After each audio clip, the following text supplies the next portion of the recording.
Qui étaient les Esséniens? Quelle est leur origine? Jésus lui-même était-il l'un d'entre eux? Quelques auteurs antiques nous donnent des détails sur leur vie sociale et sur leur communauté. Possédaient-ils une connaissance supérieure? Et d'où la tenaient-ils? En ce début de XXIe siècle où de nombreuses personnes tentent de retrouver une identité nouvelle dans les savoirs perdus, voilà que le terme essénien refait surface dans le brouhaha du New Age.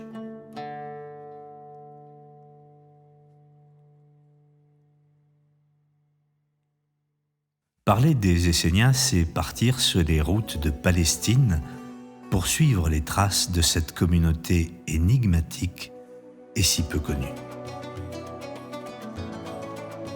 Mais pour mieux comprendre ce qu'était leur connaissance, il nous faut aller plus au nord de la Judée, dans l'actuelle Turquie.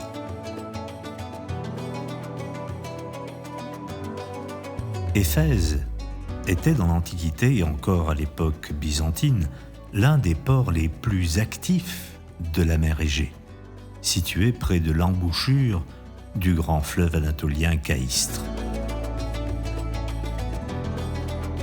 C'est encore à Éphèse que se dressait l'Artémission, le grand sanctuaire dédié à Artémis, déesse de la cité qui comptait parmi les 7 merveilles du monde.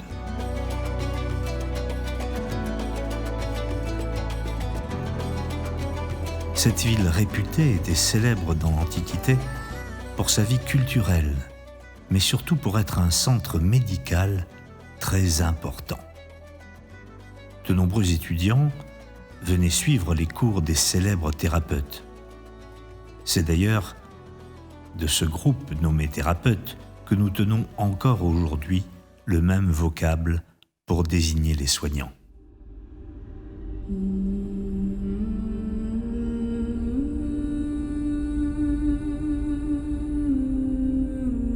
Les textes anciens nous disent qu'au IIIe siècle, Soranos d'Éphèse écrivit des traités techniques de gynécologie qui furent pratiqués durant des siècles. Éphèse était un véritable lieu sacré dédié à la médecine hermétique. Mais c'est avant cette période qu'il faut remonter le temps pour trouver à Éphèse de grands sages qui exerçaient une médecine bien plus efficace, nommée médecine hermétique.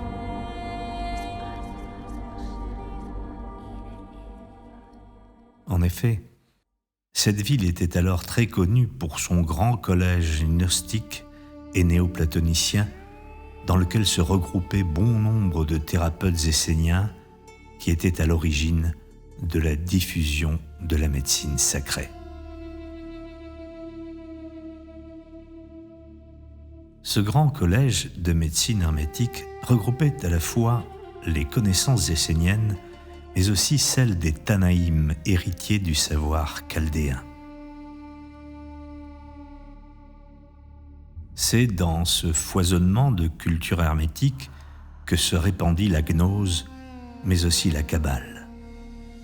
On dit même que Jean l'apôtre, reconnu comme grand kabbaliste, aurait vécu à Éphèse et son Apocalypse fait référence à l'église d'Éphèse parmi les 7 qui sont cités dans le texte apocalyptique.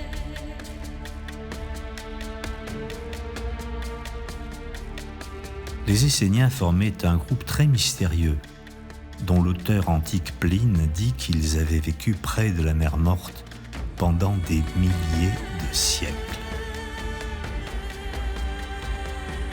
D'autres auteurs de l'époque supposent qu'ils étaient des Nazarites. Eusèbe voit en eux les premiers chrétiens. Le titre de frère usité dans l'Église primitive était une appellation essénienne. Ils formaient une fraternité ou communauté, comme celle des premiers convertis. Leur communauté était composée de pythagoriciens, avant que leur système n'ait dégénéré plutôt que progressé par leur rapprochement avec les missionnaires bouddhistes, lesquels, d'après ce que nous raconte Pline, s'étaient établis sur les rivages de la mer Morte des siècles avant son temps.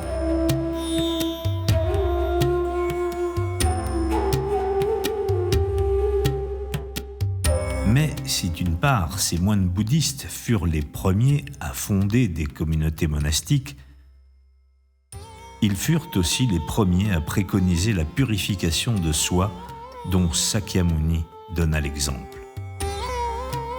Ces vertus furent prêchées quelques siècles plus tard par Jésus, mises en pratique par quelques ascètes chrétiens et graduellement abandonnées et oubliées par l'Église chrétienne.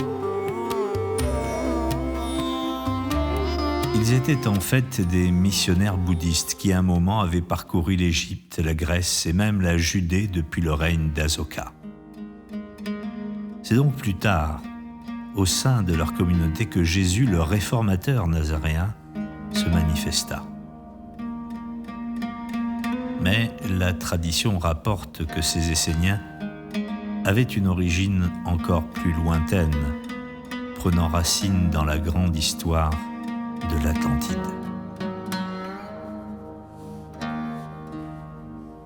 C'est d'Éphèse que se répandit presque toute la gnose dans le grand collège des Esséniens, et c'est aussi dans cette ville qu'on trouvait les doctrines kabbalistiques ramenées de la captivité de Babylone par les Tanaïm.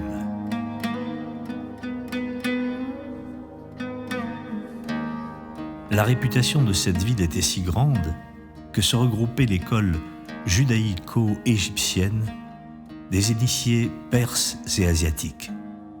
On peut alors imaginer l'aura fantastique qui auréolait cette ville hors du commun.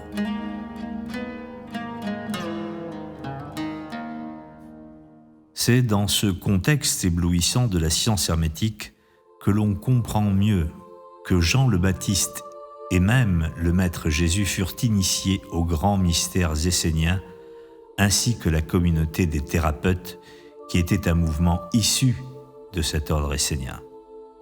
Une partie de leurs enseignements furent très vite pervertis par des courants chrétiens dits ésotériques, ainsi que par les premiers pères catholiques. Eusèbe fit son possible pour qu'on crût que les Esséniens étaient les premiers chrétiens. Ses efforts furent contrecarrés par Philon le Juif qui écrivit l'histoire de la communauté essénienne bien avant que les chrétiens n'existent. Mais s'il n'y avait pas de chrétiens, il y eut les chréstiens, terme proche de la religion que l'on connaît, mais qui n'avait aucun lien avec elle. Ce terme de chrétien était utilisé bien avant l'ère chrétienne, dans les mystères d'Égypte et les Krishnaïtes de l'Inde, pour désigner ceux qui avaient franchi l'initiation. Mais Éphèse, c'est surtout le grand apôtre adepte que fut Paul de Tarse, connu aussi sous le nom de Simon le magicien, très présent dans cette ville, qui rédigea son épître, remanié moult fois depuis. Son œuvre se poursuivra encore un peu grâce à son disciple Timothée.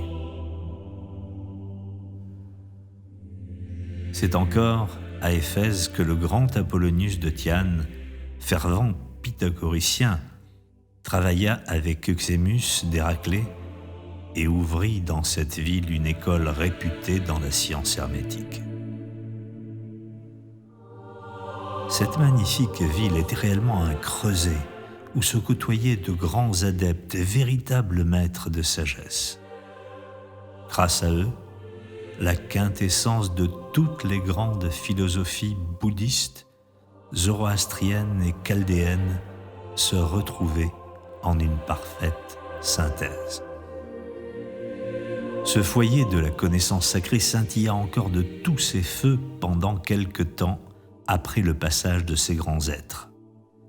Si les chrétiens n'avaient pas donné corps aux affabulations de ceux qui s'emparèrent de l'image du Christ, en travestissant son message à la pluie de dogmes pervers, alors la gloire d'Éphèse aurait, tout comme celle d'Alexandrie et d'Athènes, donné au monde un système religieux qui aurait fait l'honneur de Platon à la lumière de la science hermétique.